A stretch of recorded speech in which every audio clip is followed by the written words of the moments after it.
Hello everyone, and once again welcome back to my channel Server Gyan. My name is Dr. Lokendra Singh, and today we are going to discuss about S3. So as we already know, the basics of S3, like what is S3 and what does it do, how do we upload object here, and other things we already know. So today we are going to discuss about some additional options which are available within S3 bucket, which are recently made available to end users and which you can integrate with your S3 bucket, and definitely you will be taking advantages of this. So over here within this video, I'm going to explain these particular points. Like the very first point here is S3 access point. What does it mean? Let us say if you want to access your S3 bucket, it could be possible over internet, or if you have such an EC2 machine where you do not have internet access, you want to still access your S3 bucket, so you can create S3 endpoint in order to access that, right? So you will have to select your region, then after you will select the particular S3 bucket wherever you have created it, and you can create access point, right?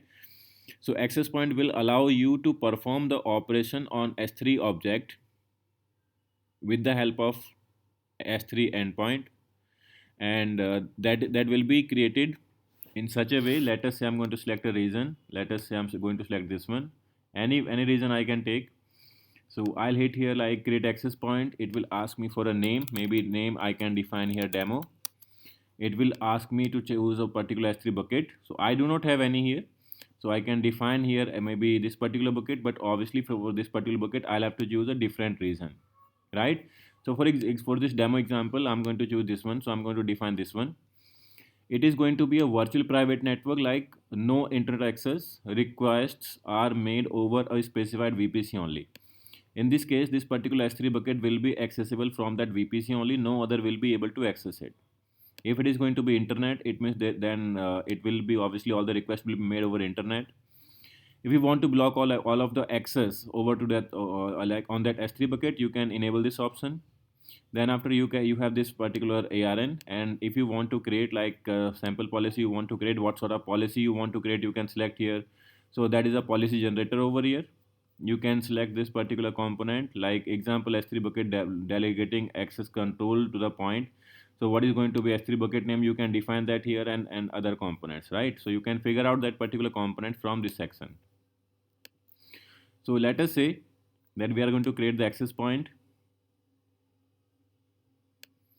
So this will ask us like demo.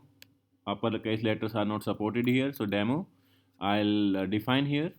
I'll hit create access point, and with the help of this access point, I shall be able to, like this is demo internet. This is going to be like internet accessible, and demo is going to be a private virtual cloud, right? So this is going to be my VPC ID, right? So what VPC ID I have selected here? So this sort of thing I have already created.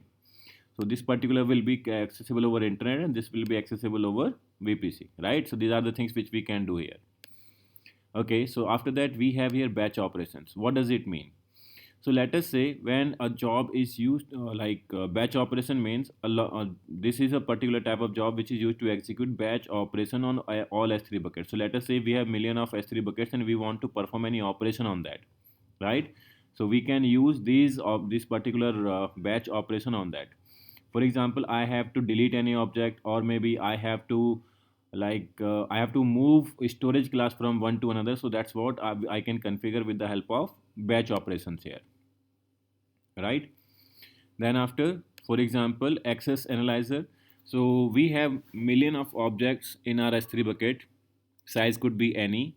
So let us say if you want to analyze that who is going to access your file, how what is the particular trend of your file, how many objects are accessible over internet, how many users are authenticated to review your particular S3 bucket.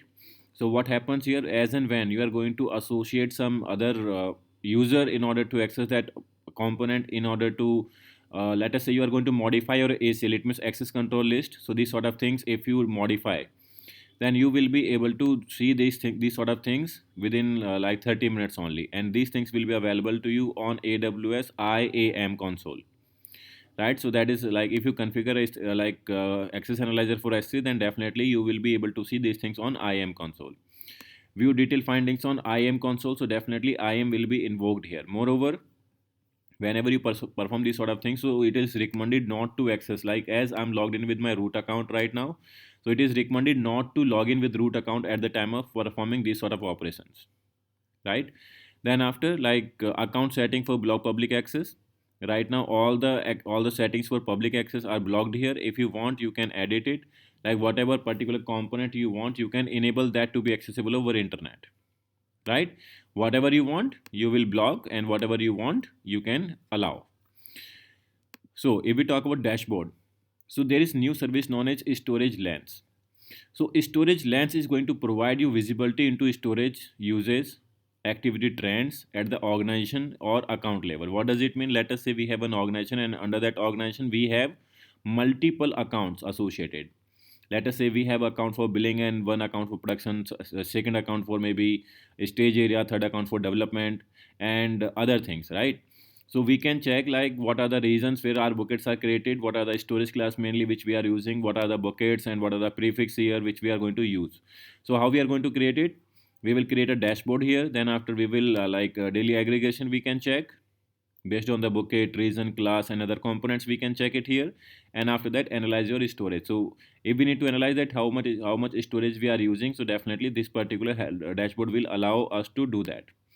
So how we are going to create it? So we will define a dashboard name here, we will define the reason, we will define the status, and after that obviously like we will have to whether that is going to for this account only, or like exclude reasons and buckets. So whatever you want to exclude, whatever you want to include, so that is a particular thing which you can do here.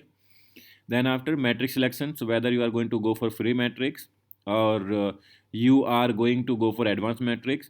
So what is the meaning of like free and advanced here? So this particular is going to include uses matrix aggregated with the bucket level with 14-day data retention. It means this will provide like this much data only, and it is going to be for 15-month data retention, right? So matrix will be like up to date, but obviously it is going to retain only 14 days like data, 14 days history, and this will ensure to have 15 days, but obviously this will become like paid option, and definitely you will have to pay some additional prices for using this particular option. Now what is the particular matrix you can see here, like total storage, object count, current version type, and this sort of information you can fetch here, right? Okay, so after storage lens we can go to some other components here. Like we have AWS organization settings. So what are the organizations do we have, like whether the particular AWS organization trusted access, this is disabled or enabled. So these sort of options you can configure here. Like if you have multiple accounts and you want your single account to be managed, you want your AWS organization should be authenticated to access your S3 object, then obviously with the help of this particular component you can do that. Moreover, like delegated administrator, let us say if you have any other account and you want someone from that account to be administrator of your S3 buckets, and then definitely you can do that. Then after, this is a new feature which is known as like feature spotlight. So like AWS feature spotlight, this is also a new feature. So what you are going to do here is watch this space as we share use cases of feature spotlight. Like what are the particular component which you are going to get here?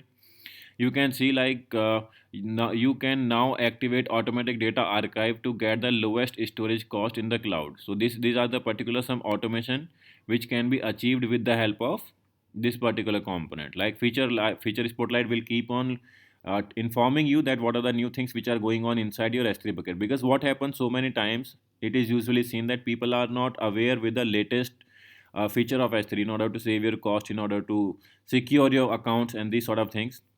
Moreover, right now AWS has introduced multiple other services here in order to have your storage backup and other components here, like whatever you want. Like if you want to have third party backup tools enabled, so definitely you will be allowed to do so, right? So you will be allowed to have, like this is going to be spotlight feature here. Okay, now this one we are going to go for like storage and backup recovery. So not only default tools, like you can have N2WS tool, and obviously you can go for paid tools as well. Like you will set up AWS backup and disaster recovery over here. You will have CloudTrail. So these are the particular services which are provided from the side of Amazon. So this is all in one feature you are going to get. Cloud control you have. Moreover, you have like AWS related services, like we have FSx, we have tape gateway, and related AWS service. So these are the particular services which are provided to you, right? Then after we have data integration and analysis. So if you want to see that how we are going to get data analysis here, so you can have these particular options here. So even this will support like you will be allowed to query in like S3 using Hadoop, SQL, and NoSQL sort of queries you can run with the help of this particular tool, right? So there is a like another list as well. So these sort of things you can easily easily configure here with your S3, or maybe in fact if you want to query your data into S3, then definitely you can use AWS Athena component as well. Then after like observability and monitoring, so these are the particular tool for observability and monitoring, that how many objects are there, which objects are very highly accessible and all. So these sort of tools you can use here. Security and threat detection. So AWS has introduced new like integration with different components, different other vendors. So like these vendors you can utilize in order to pay as you go. Fine. So these are the particular components which you can use in order to analyze that how much data you guys are accessing, what are the particular component here, if there is a particular threat, if someone is trying to access some malicious component within your account. So that sort of thing you can figure out here. Then after, in case if you want to see the permissions, like how you are going to manage permissions for your S3 bucket. So if you do not want to use your default permissions here, you do not want to have customized policies and permissions, then you can go for it. Then moreover we have like all AWS marketplace products. So whatever products we have, so you can figure out on the single particular page, right? So guys, these are some of the things which are new in AWS S3 bucket. So when you are working with AWS S3, so you can check all these things, right? Moreover, like there is one new thing which I would like to tell you. So guys, if you are new to AWS and you want to check the storage files, so like we can figure out here, like we can have any sort of picture uploaded here. So as and when we are going to upload the picture, so if we go to additional options here, so it will show me the particular storage class. Guys, in interview, these are the particular things which are usually asked, like what is standard IA, what is one zone IA, what is like RR, it means reduced redundancy storage, what is intelligent tiering, what is glacier, what is deep archive. These sort of things will be asked to you, right? So you should be aware of all these things, right? So today what we have studied, whatever we have discussed here is, we have discussed about additional component of AWS S3, like access point, batch operation, and S3 access analyzer, like account setting for blocking public access here, dashboard organization. Then after feature spotlight, what are the new features going to be, and these sort of things we have discussed today. So guys, if you have any question, then definitely you can let me know. I will be happy to assist you. If you want to see practical of any component, then definitely let me know. All the tools which are available here, I can demonstrate that to you. Thank you so very much for watching this video. Have a good time and happy learning. If you are new to my channel, so please do like, share, and subscribe. Have a good time, happy learning.